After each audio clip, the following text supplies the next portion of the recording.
একটা ছেলে সকাল থেকে সন্ধ্যা পর্যন্ত তোমার বাসার নিচে দাঁড়িয়ে থাকবে, তুমি তার সাথে একটু কথা বলবে না? না, বলবো না।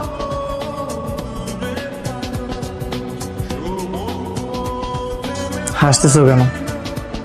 পাগল হয়ে যাবো আমি। হাসলে মনে হয় মানুষ পাগল হয়ে যায়।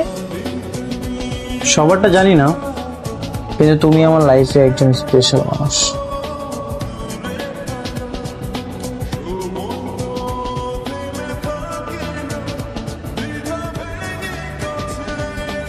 আচ্ছা, আমি তাহলে আজকে উঠি।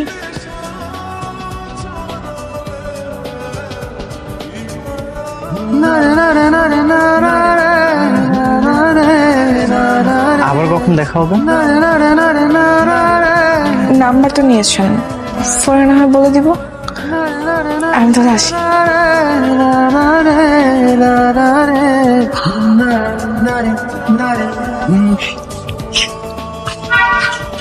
তোকে না বলছি রাতে কল দিবি না?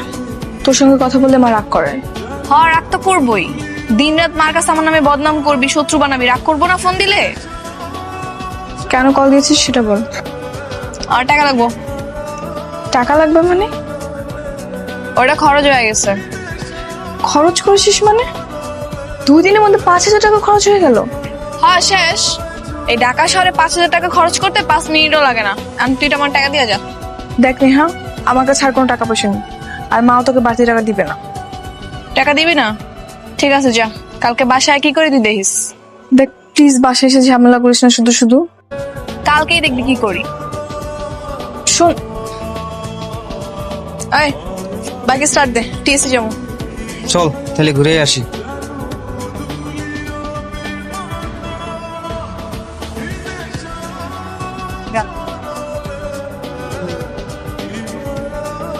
এই আরিফা, এই দাঁড়ান তো মামা। কোথায় গিয়েছিলে? এটা আরিফার সেই বয়ফ্রেন্ড না? মনে হয় ছেলেটা আমাকে চিনতে পারেনি। কি ব্যাপার, কথা বলছো না যে? কোথাও না, এই তো সামনে। আচ্ছা, রিক্সা থেকে নেমে এসো, কিছুক্ষণ থেকে তারপর যাও। না না, আমার বাসায় কাজে সামনে যেতে হবে। আচ্ছা, আমি তোমাকে বাসায় পৌঁছে দিচ্ছি, আর আমার সাথে তো বাইক আছেই। কেন আমি কেন আপনার বাইকে উঠবো? কি বলতেছো? সেদিন না তুমি আমার বাইকে উঠলে? হ্যাঁ, তো একদিন উঠেছি বলে কি প্রত্যেকদিন উঠতে হবে নাকি? না, তা ঠিক নয়। মামা জানতো